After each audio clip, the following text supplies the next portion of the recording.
Vous écoutez les grands entretiens de la FAD, un balado du pôle d'expertise interordre en formation à distance.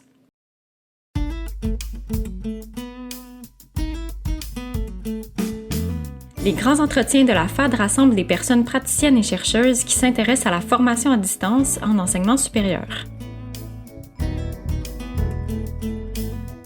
Dans cet épisode, nous nous intéressons à la relation pédagogique en formation à distance asynchrone. Je m'appelle Charlotte Lemieux et je suis chargée de projet du volet Veille et mobilisation des connaissances au pôle d'expertise interordre en formation à distance. En enseignement supérieur, peu importe le mode de formation, des interactions riches et fréquentes entre la personne enseignante et les personnes étudiantes peuvent contribuer de manière significative aux expériences d'apprentissage. Ces interactions peuvent rendre les apprentissages véritablement actifs et favoriser une meilleure intégration des connaissances et des compétences visées. Toutefois, en formation à distance, tout particulièrement en asynchrone, les personnes étudiantes peuvent avoir tendance à demeurer plutôt passives. En FAD asynchrone, la relation pédagogique peut se développer par différents moyens, à travers des interactions qui peuvent passer par une diversité d'outils et de modalités. Nous discutons donc aujourd'hui des stratégies gagnantes pour favoriser la relation pédagogique dans ce contexte qui présente son lot de défis, mais aussi de possibilités. Pour discuter de ces questions, nous recevons Violaine Page, directrice adjointe du service de l'ingénierie pédagogique et de l'innovation au Cégep à distance. Sa carrière l'a amenée à occuper différentes fonctions dans le domaine de la formation à distance, puisqu'elle a été tutrice, conceptrice technopédagogique, professeure, chercheur et gestionnaire. Nous recevons aussi Antoine Hudon, étudiant à la TÉLUQ, à la maîtrise en éducation, concentration formation à distance. Il suit sa formation entièrement à distance en asynchrone. Il est aussi conseiller en cheminement universitaire à l'UQAR pour le bac en enseignement professionnel offert entièrement à distance. Bonjour à vous deux. Bonjour. Bonjour. Donc, comme je l'ai mentionné en introduction, là, on va parler de la relation pédagogique en formation à distance asynchrone. J'ai mentionné qu'il était question d'interaction entre la personne enseignante, les personnes étudiantes, qui contribuent aux expériences d'apprentissage. Mais est-ce que vous pouvez m'en parler un petit peu plus, ce que c'est la relation pédagogique dans ce contexte-là? Bien, en fait, pour moi, là, en tant qu'étudiant, une relation pédagogique à distance, bien, c'est d'abord un lien humain et un lien éducatif qui réussit à se créer malgré l'écran. C'est un lien aussi qui se construit à travers toutes les interactions entre l'enseignant et l'apprenant. Encore une fois, peu importe l'outil numérique qui est utilisé. De mon point de vue d'apprenant à distance, là, c'est pas seulement se faire transmettre du contenu, là, c'est sentir une présence, sentir un support de la part de la ressource enseignante. Puis je veux faire du pouce aussi là, à ce sujet là, sur Marie-Alexandre à l'UQAR, là, qui a publié en 2020 un article que je trouve fort intéressant à ce sujet. Le nom de l'article, c'est L'enjeu relationnel de la présence en formation à distance. Donc, plus concrètement, en formation asynchrone, cette relation ou même le maintien d'une relation significative, on y retrouve la présence enseignante, la présence sociale, puis la présence cognitive. Mm-hmm. C'est le modèle de la communauté d'enquête, hein? Oui. Oui. Puis, pour terminer, je vais vous faire un petit exemple.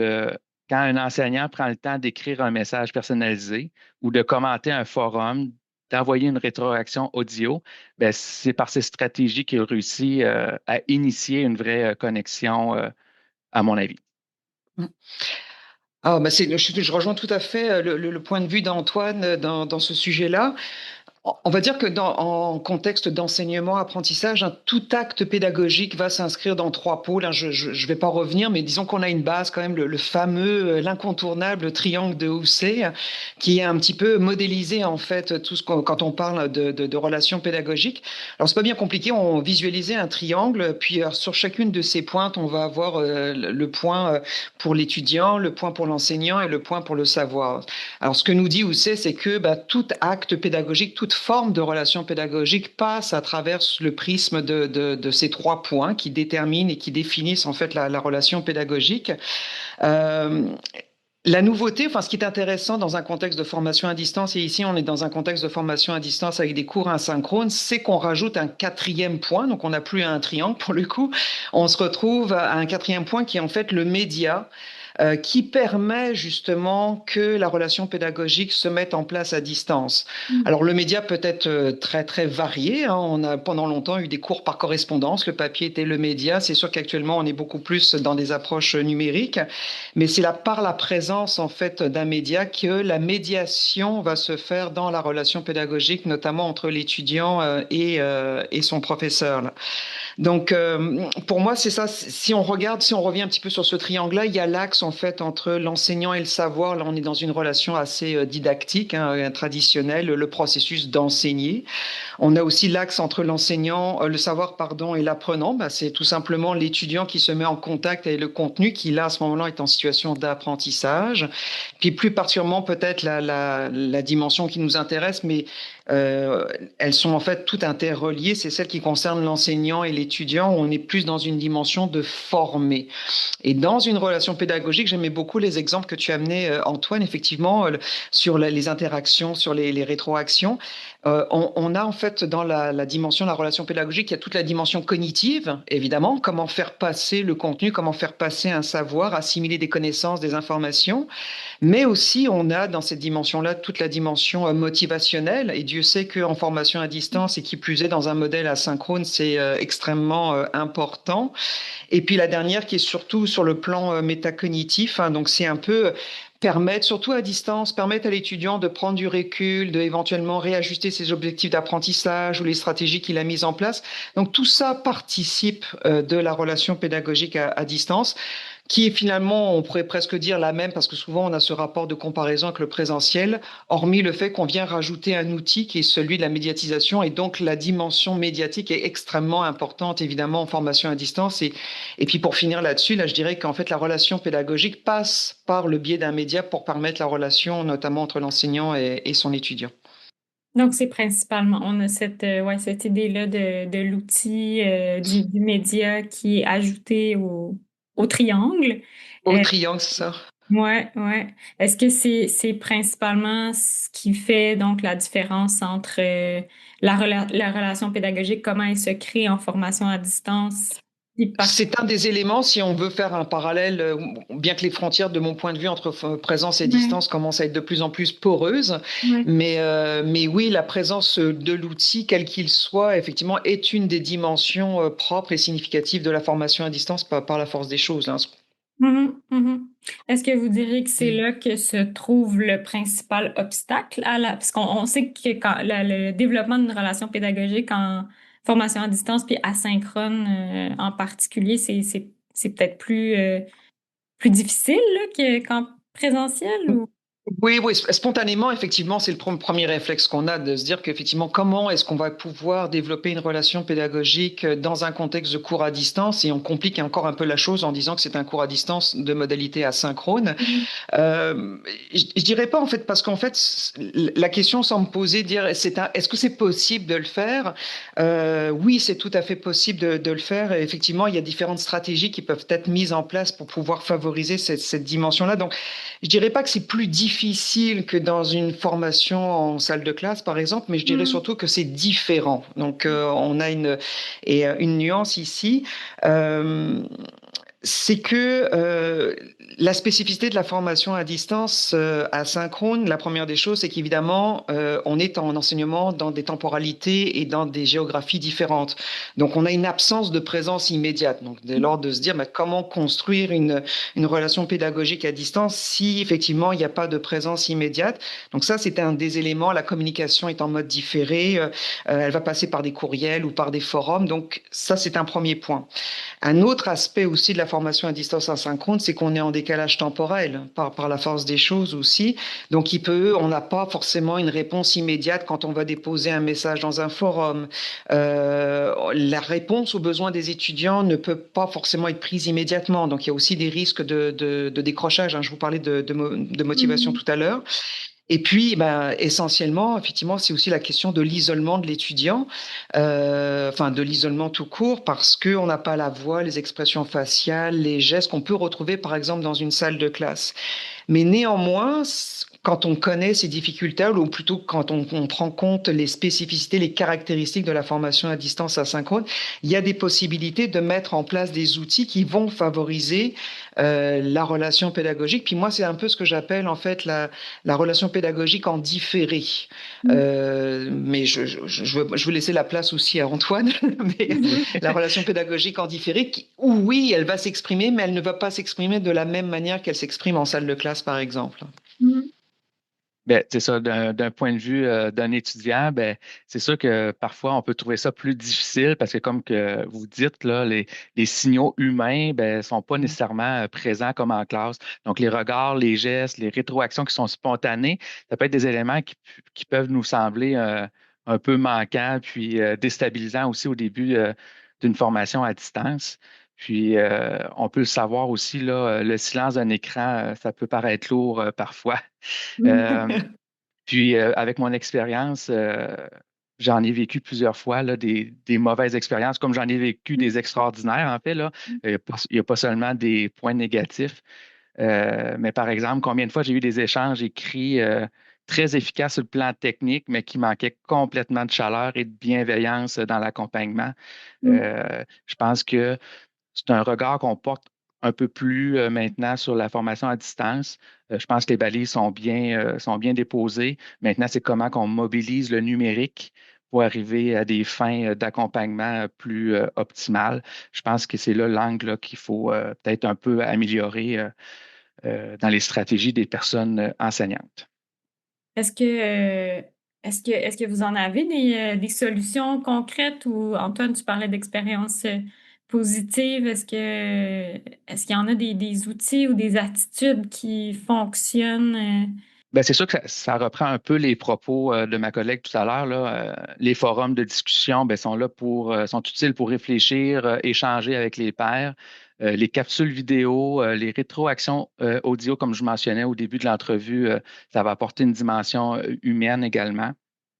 Il y a des outils collaboratifs qui nous permettent de travailler ensemble, puis de sentir qu'on fait partie d'une équipe, d'un groupe.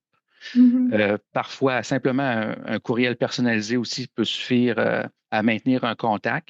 Puis, bien évidemment, il y a les applications de visioconférence là, qui sont un outil qui s'avère hautement efficace, puis facile d'utilisation pour créer un lien là, pour tous.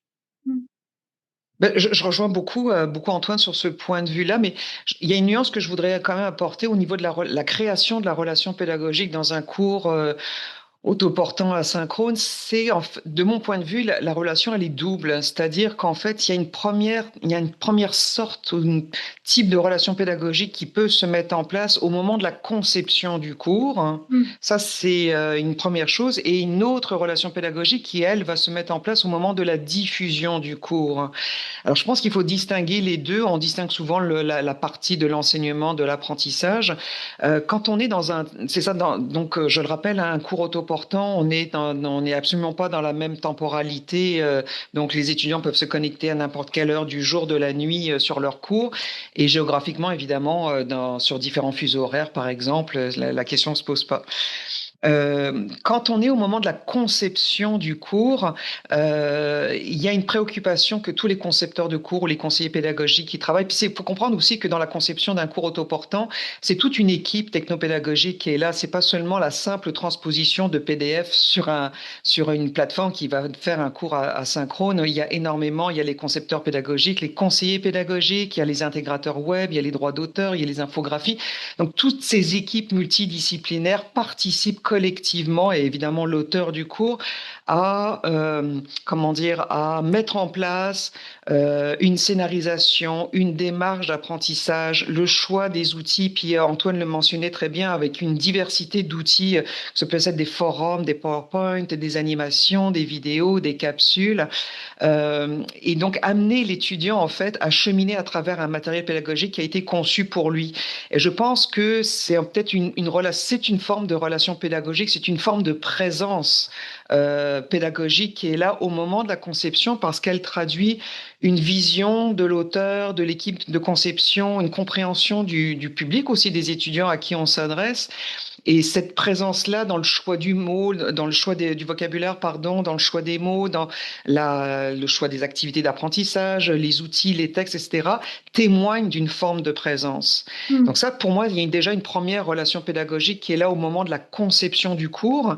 Puis ensuite, il y a une autre forme de relation pédagogique qui, elle, va être présente au moment de la diffusion du cours, parce que dans la plupart des cours autoportants, on va trouver des tuteurs, des personnes ressources, enfin, il y a les appellations des chargés d'encadrement, comment dire, les appellations varient selon les institutions, mais qui a pour but, et Antoine le soulignait bien, de soutenir l'étudiant dans son parcours d'apprentissage, de soutenir sa motivation, de répondre à ses questions sur le contenu ou des questions très administratives. Donc, il y a tous ces outils-là qui vont être présents pour créer ce lien à distance, même en modalité asynchrone. Donc, ça, je vois ça sur deux angles, en fait, au moment de la conception, puis au moment de la diffusion.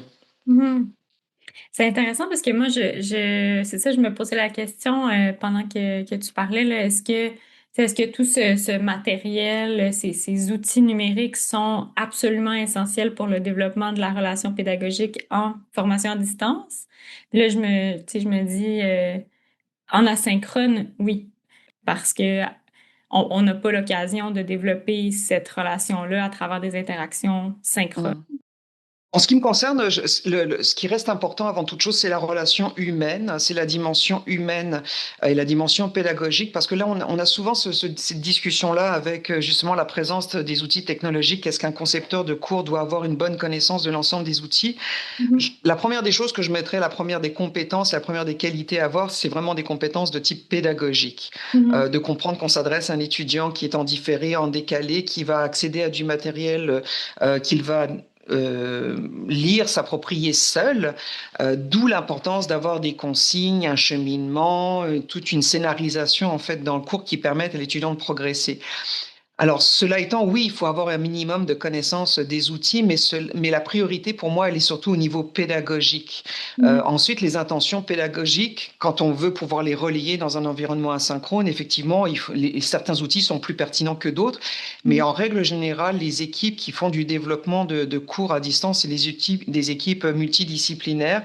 Et les intégrateurs peuvent être là aussi pour donner des conseils, présenter des éléments. Donc, c'est surtout la dimension pédagogique avant toute chose qui me semble être première et importante quand on veut faire, c'est ça, développer une relation pédagogique à distance dans un cours autoportant. C'est cette dimension-là qui m'apparaît la plus importante. Oui, puis le défi est peut-être pour la ressource enseignante également d'avoir une conscience puis une certaine créativité aussi là, pour créer la relation pédagogique, là.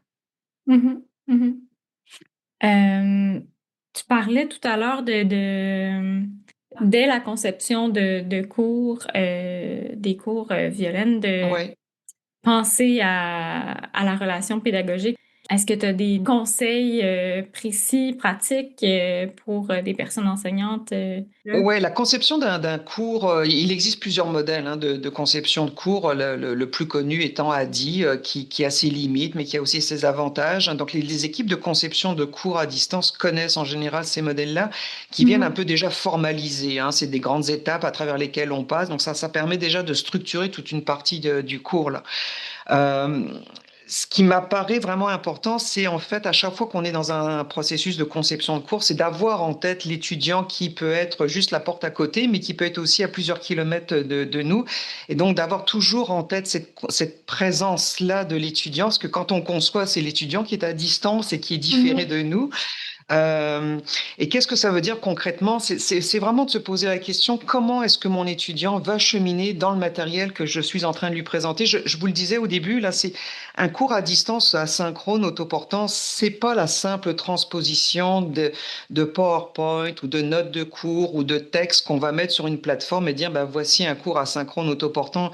Je me permets d'insister là-dessus. Il y a vraiment toute une réflexion qui est faite par une équipe pédagogique qui va en fait amener l'étudiant à cheminer pour atteindre les objectifs ou les compétences qui ont été visées par le cours qui est en développement, là. Il y a des stratégies pour ça, puis je prends par exemple une des très simples, le message d'accueil. C'est un incontournable dans les cours asynchrones où l'enseignant peut se présenter les objectifs du cours. On amène de la chaleur à ce moment-là, on amène un contact, on amène un visage, on amène des gestes, une mimique.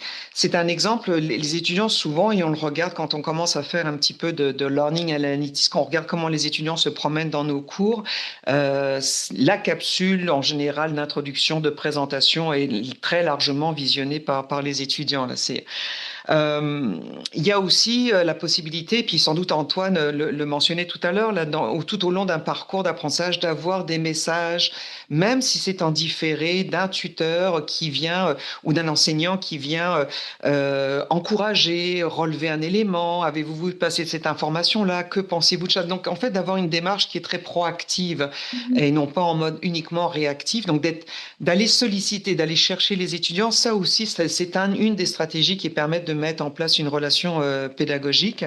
Je pourrais parler, évidemment, par exemple, au cégep à distance, on utilise beaucoup la rétroaction vidéo.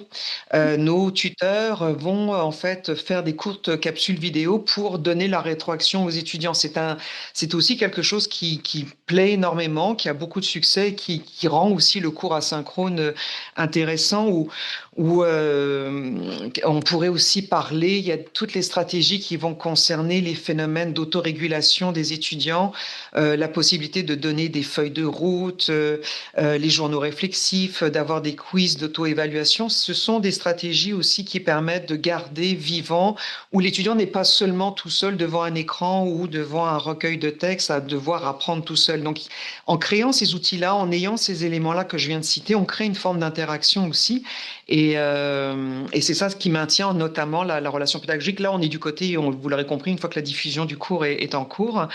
Donc ça, c'est des stratégies qu'on peut utiliser très fréquemment en formation à distance, là.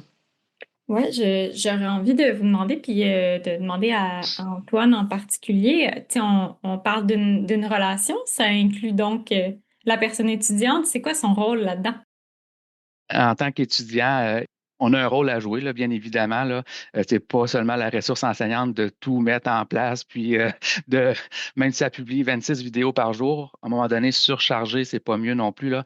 Donc, notre rôle, c'est quand même de participer, de poser des questions, de répondre sur les forums, de s'impliquer activement dans les échanges, parce que sans la participation des étudiants, je ne pense pas qu'une ressource enseignante peut arriver à ses fins puis motiver son groupe classe ou les apprenants. Puis, comme qu'on parlait tout à l'heure, faire des conceptions ou créer des activités de groupe, des forums, bien, je pense que c'est une stratégie qui peut demander peu de la part de la ressource enseignante, mais qui va activer une relation euh, à grande échelle, en fait, là, au sein d'un groupe. Je rejoins complètement le point de vue d'Antoine. C'est sûr qu'on peut effectivement préparer énormément de matériel pédagogique, des capsules, des cheminements, des scénarisations extraordinaires.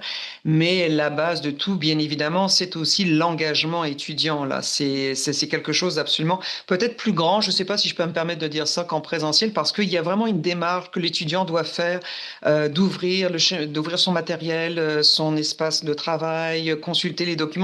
Il y a une dimension très active qui est demandée à l'étudiant dans sa participation dans les cours à distance. Et c'est sans doute effectivement tout le matériel qui est conçu vise à solliciter cette présence-là, vise à solliciter l'engagement de l'étudiant. Mais ma foi, si effectivement il ne se met pas devant son ordinateur et sa table de travail, il n'y aura pas de relation pédagogique. Ça se joue effectivement à plusieurs. Chacun a sa part à faire. Je voulais peut-être rajouter quelque chose par rapport à la conception des cours. J'ai déjà fait un travail universitaire, en fait, là, dans lequel j'ai intégré un groupe classe d'une personne enseignante pour évaluer ses stratégies en formation asynchrone. Donc, autant sur la motivation et la persévérance. Donc, pour faire ça, il faut créer un lien avec les étudiants. Puis, les étudiants ont participé à un de mes petits sondages pour pouvoir voir leur perception en tant que personne apprenante. En fait, ce qu'ils veulent, c'est un parcours qui est logique, des consignes qui sont précises, puis qui a des attentes bien définies là, lors de la conception du cours. Puis tout ça en intégrant des supports visuels, comme on parlait tout à l'heure, là, faire une présentation vidéo dès le départ, ça va humaniser le premier contact pour la personne étudiante.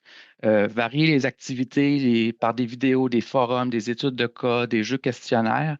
Puis, un élément qui est souvent revenu dans le petit sondage que j'ai fait, là, c'est de créer des activités qui sont en lien soit avec la vie professionnelle ou la vie personnelle des étudiants.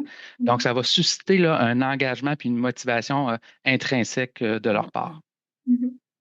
Au moment de la conception, là je suis dans le volet conception, au moment de la conception d'un cours, il y a toute une première partie qu'on appelle l'analyse, là où il y a différents éléments qui sont regardés et notamment l'analyse du public cible. Quel est le profil des étudiants auxquels on s'adresse? Je peux donner des exemples. Mettons qu'on a un cours qui s'adresse essentiellement à des infirmières qui ont des quarts de nuit, dont le format autoportant correspond parfaitement à leur réalité. Donc, il y a là, à ce moment-là, un profil particulier en matière de connexion, en matière d'âge, dont on va tenir compte au moment de la conception du cours, là. Euh, En asynchrone, c'est sûr, on essaye de projeter, de regarder un peu le profil de ce public-là pour concevoir des activités dans ce sens-là.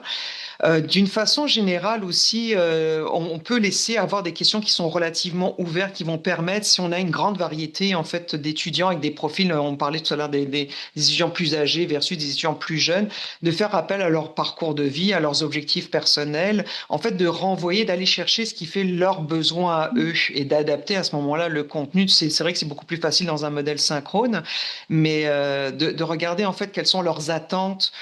C'est que, en fait, quand on conçoit un cours autoportant asynchrone, c'est sûr que les choses sont extrêmement définies parce qu'on sait qu'on s'en va dans une durée de vie de cours qui est plus longue que sur un cours, mettons, de type synchrone où des modifications peuvent être faites, mettons, d'une session sur une autre. Donc oui, il y a ce niveau d'adaptation-là, mais je pense que dans un cours autoportant, c'est justement la grande ouverture, la grande flexibilité qui permet à différents profils de trouver en fait chaussures à leurs pieds, où la matière leur convient, où ça répond à leurs propres besoins, même s'il y a des écarts entre les différents profils étudiants. Ouais, puis tout à l'heure, tu parlais de tuteurs, là, de personnes tutrices Oui. dans le contexte des cours asynchrone. Donc, j'imagine que à ce moment-là, cette responsabilité-là d'adapter le contenu peut-être ou revient aux personnes tutrices. Ouais, mais je ne parlerai pas d'adaptation D'adapter de le contenu contenu, parce que là, mais le contenu est déjà créé par un oui. auteur qui est Ouais. souvent un prof d'ailleurs.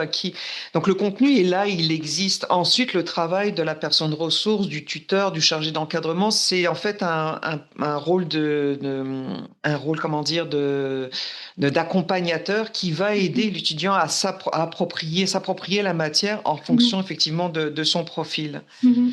Ouais.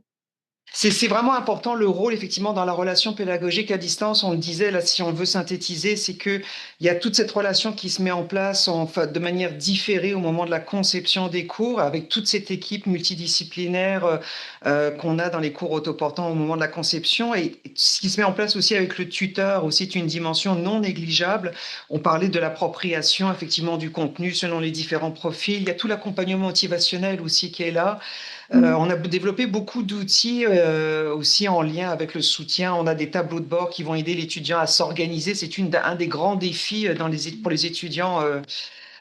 Puis peut-être l'IA, mais là, parce que c'est évidemment un grand sujet, mais Mhm. comment développer, oui, c'est ça, la place de l'IA, effectivement, dans les cours autoportants. Est-ce que ça implique par la suite, au niveau de la relation pédagogique, euh, on discute beaucoup en ce moment, hein, toutes les institutions d'éducation travaillent là-dessus, s'intéressent à cette question-là.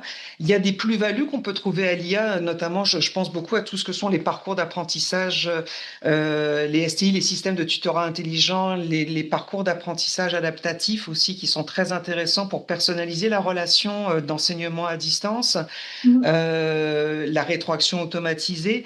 Donc il y a énormément d'éléments qui peuvent être intéressants pour justement permettre d'avoir un encadrement au plus proche des besoins des étudiants. Mais, et c'est ça qui est important, de mon point de vue, il faut absolument, et plus que jamais, l'IA va sans doute nous amener à faire ça, ce qui est intéressant, ramener de l'humain, en fait, dans nos systèmes d'apprentissage.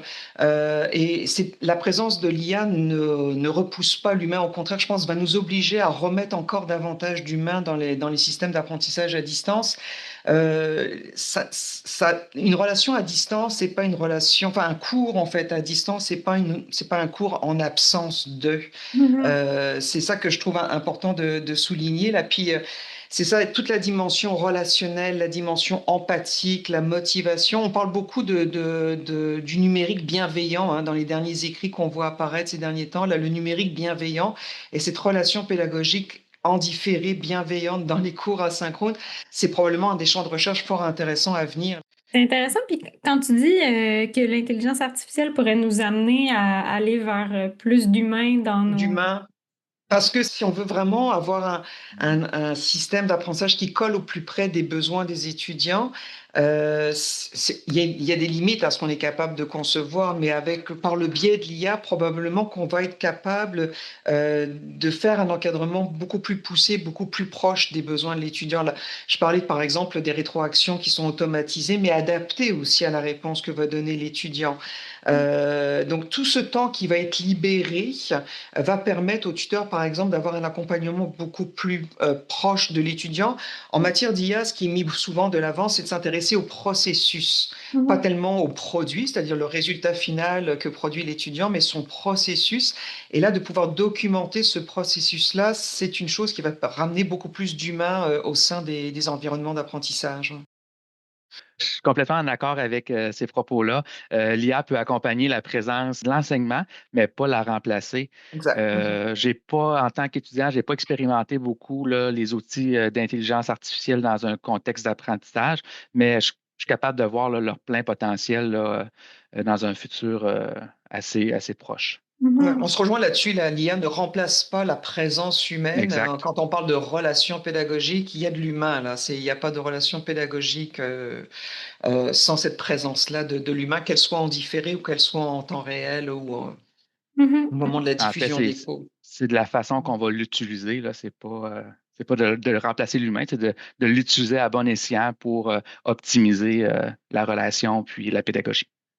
Puis que l'intelligence artificielle permette aussi de proposer à l'étudiant des activités qui soient spécifiquement par rapport aux réponses qu'il a pu préalablement donner. Donc, on est vraiment dans des environnements d'apprentissage adaptatif. C'est vraiment une mise en œuvre de la pédagogie différenciée. Là. Ça remonte il y a longtemps, mais c'est cette dimension-là, en fait, de pouvoir adapter l'environnement aux besoins spécifiques de l'étudiant, ce que nous permettrait de faire l'IA. On commence à travailler sur ce genre de sujet. Et effectivement, de libérer du temps pour un encadrement au niveau du processus d'appropriation des connaissances qui peut se mettre en place plus proche de l'étudiant à ce moment-là. On aura sûrement l'occasion de rediscuter de tout ça. Hein? Ça change tous les jours. Donc, je vous dis merci, Violaine, Antoine, d'avoir été là avec nous pour discuter de la relation pédagogique en formation à distance. Merci Charlotte, merci Antoine. Merci, c'est avec plaisir que j'ai pu représenter là, la partie des étudiants. Oui, merci. Cher auditoire, nous espérons que les discussions d'aujourd'hui vous auront apporté un nouvel éclairage sur la relation pédagogique en formation à distance asynchrone. Nous vous invitons à porter cette réflexion dans vos propres pratiques pédagogiques. Je vous remercie d'avoir été à l'écoute et je vous donne rendez-vous pour le prochain épisode où nous continuerons de discuter des facettes du monde de la formation à distance en enseignement supérieur. À bientôt!